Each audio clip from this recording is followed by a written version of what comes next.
In this demo, I'd like to show you the CommunityViz Scenario 360 Build-Out Wizard. This is a very popular component of CommunityViz.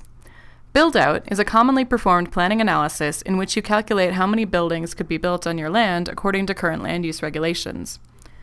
I started with a simple conceptual land use plan for a proposed development site. The Build-Out Wizard takes this data and some input settings to create final land use layout and building points, representing a potential future scenario for development of this site. You can see these output layers in my table of contents in the layer grouping called Build-Out. The buildings layer is made up of residential, mixed-use, and commercial buildings, represented as colored dots on the map. Below these points are land use features, but you'll note that no buildings were built on the ponds area of the map.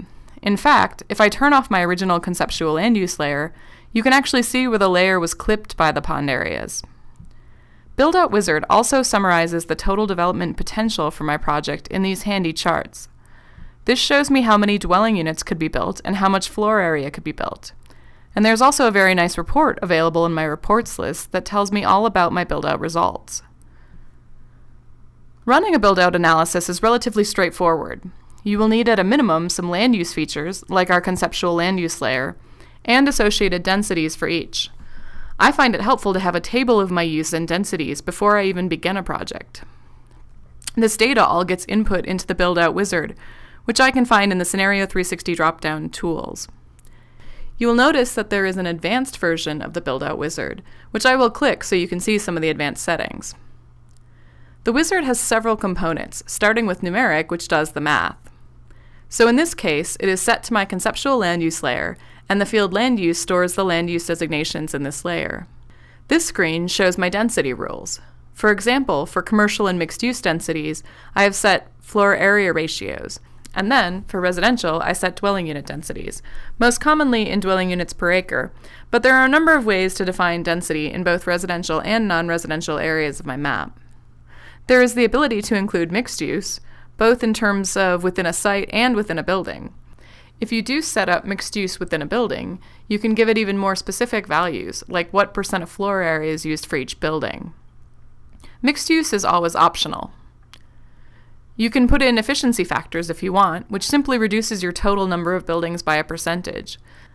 This isn't always necessary, because in CommunityViz you can actually do more careful calculations using our spatial build-out. But this is another way to approach it if you prefer. This shows more about the building layout, which again is totally optional. This screen here is rather important. It's constraints to development. Remember on the map I had some pond areas? Perhaps in my land use regulations I have a rule that says you're not allowed to build on ponds. Pretty logical. So fine, I can specify that here.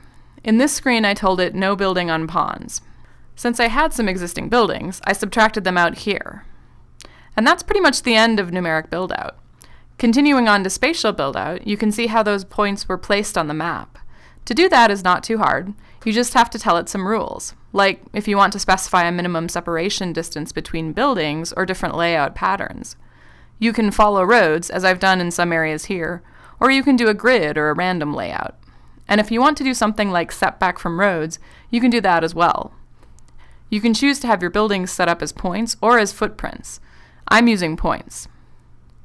You can also go on and do some setup for 3D visualization. I'm not going to do that in this demo, so I'll finalize with the screen here. When running build-out, I have the option to overwrite previous runs or build a new scenario for comparison. Thus, I can always come back and make small or large refinements, and depending on what I've changed, I can set up scenarios to track the differences between runs. So that's a very short introduction to a very powerful tool within CommunityViz called the Build-Out Wizard.